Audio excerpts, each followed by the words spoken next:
I said, Yeah, you're right. It's really teaching me. How do I react when people say negative things to me?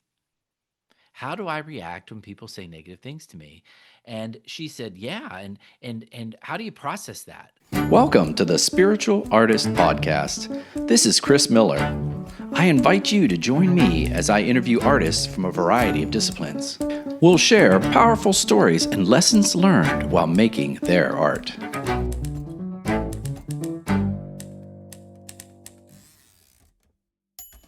Good day. You're listening to The Spiritual Artist with CJ Miller. How are you this morning? Um, I just got off the phone with my good friend Melanie Brennan, and I want to share a story with you, something that I've been contemplating. Last week, we released a video, Melanie and I, a wonderful training video showing how to use watercolors and do this great project. And when I on with her on the phone, we've both been a little shocked. And something I wanted to share with you. It's gone viral, and we're up to almost 4,000 views and climbing as I speak. But one of the things we've noticed is that a few people feel that it is in their right or their will to write negative comments. Most people have been very complimentary of the video. Obviously, it's good because it's climbing the charts, but a few people have commented on critiquing the lighting, the angle, the direction was enough of the demonstration filmed. And I love constructive feedback, but that's the key word, right? Constructive.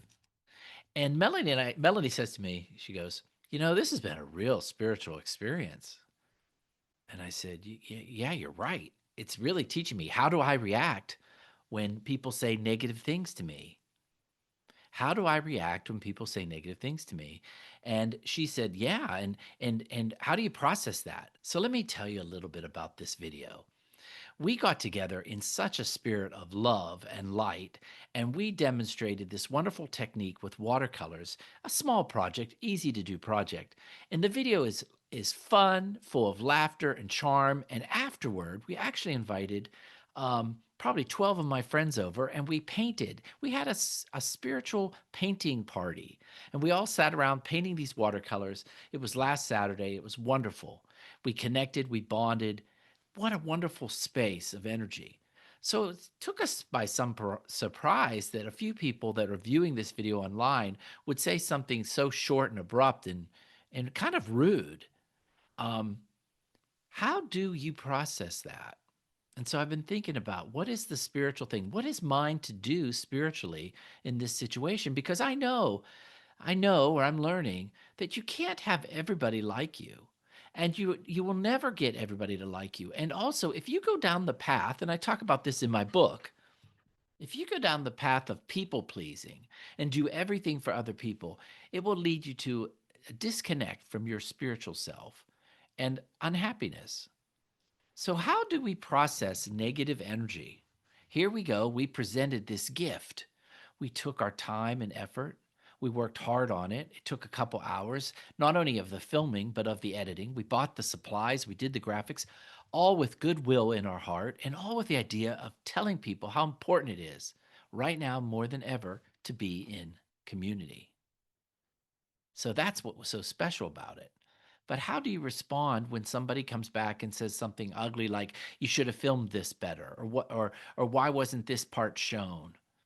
Well, I want to share a story with you, something I learned way back. If you've listened to my book or read my book, you'll know that I would go to Virginia Cobb's studio out in Santa Fe, and for many years I went to her retreats. And I now do my retreats myself. And one thing I realized when I was watching Virginia, the most important thing she did is she created sacred space. That's right. She would have us come into the studio and we'd paint, but she made sure that it was a safe space, a space where everybody could be who they are. And I learned a lot from that lesson, only because I failed it at first. So let me repeat that. I learned a lot from that lesson, but only because I failed it at first. At the end of the day, we would sit in her living room and she would open a couple bottles of wine and bring out a cheese platter, and everybody would line their artwork up along the wall. And each of us would talk about the art. But what was very obvious is that Virginia maintained a place of love. You could not criticize the art. You were only asked to say positive things that move the artist forward. Well, little Chris, me, I came from a background of design, and I immediately would notice when people were doing well or doing not. And one day, someone had done something that I thought, oh, someone needs to point this out, right? I thought to myself, someone needs to point this out. And I started critiquing what should be fixed about the painting. And boy, if Virginia didn't snap me back, didn't she? She just snapped me back because she just brought me back and said, Chris, that is not what we're here to do. And she put me back in line so quick. So she held a space of love. She held a space of love in that arrangement. And that was all she did. That was the most important thing she did. If that was the only thing she did, it was the most important thing she did. And now when we go on retreats, I know the same thing. My artists come and they know they can play, they can let their inner child out, they can make mistakes, they can explore, because really there are no mistakes. It's all being creative, and they can grow that way. So I thought, how can I take this into this arena of online communication? It's challenging, right? It's not the same world. I'm not in a room full of people where I can make a safe space. And I felt a little disheartened, not just for myself, but for Melanie, because I asked her to do this wonderful tutorial. And all in all, it's been received wonderfully. But those negative comments have affected her as well and brought her down a little bit. That's just not right.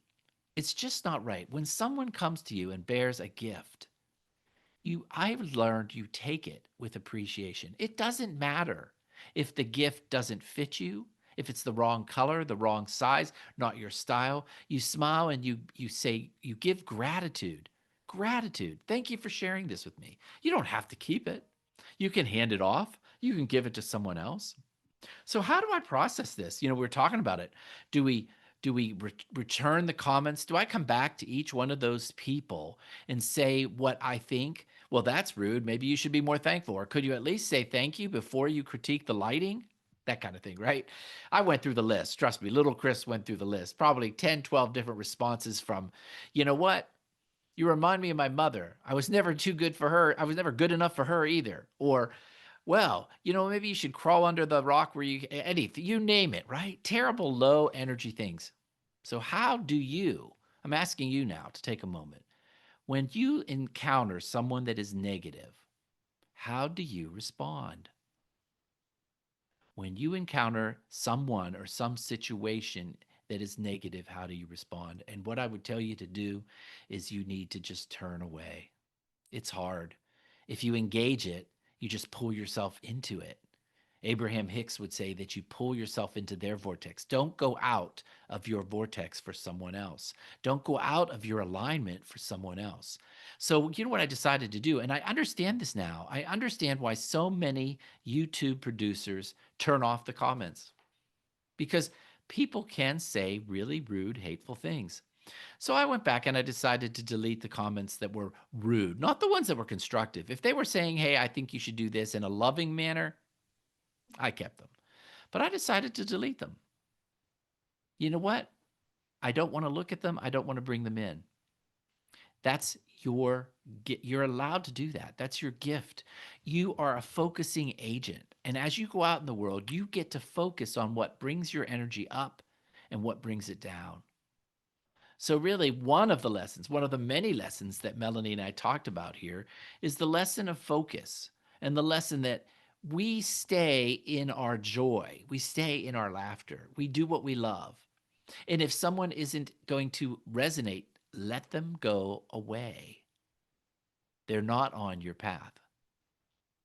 So, it was a learning adventure, and I'm sure it's still going to ratchet up because it's a popular video and it's a great video. If you haven't seen it, if you're following me on podcast players, go to a YouTube channel and you can watch it and you can see it. It's really fun. It shows a great technique with watercolors that's easy to do in community. And I hope you take it that way. But if you don't take it that way, I don't want to hear about it. I just don't want to hear about it. If your energy doesn't take it that way, that's yours to deal with, not mine. So I really, really love what's coming up. We've got some great interviews. I just thought I'd share this little conversation with you because I think it's important. We all deal with that, right? We all deal with negative comments about ourselves. And sometimes we do, as it says in the Bible, turn the other cheek, look in the other direction, go walk away from it. And remember your connection to God, your connection to spirit, your connection to creative intelligence. Align with the love, and everything will fall in place. So go out there and be a spiritual artist, share your love, and turn away from anything that's bringing you down. Talk to you soon, and be a spiritual artist. Thanks again for listening to the Spiritual Artist Podcast. Whether you're watching this show on Apple Podcasts, Spotify, Google Play, or iHeartRadio, make sure you choose the subscribe button so that you will receive updates when new segments are released. Most importantly, be still, listen, and know that you are a spiritual artist.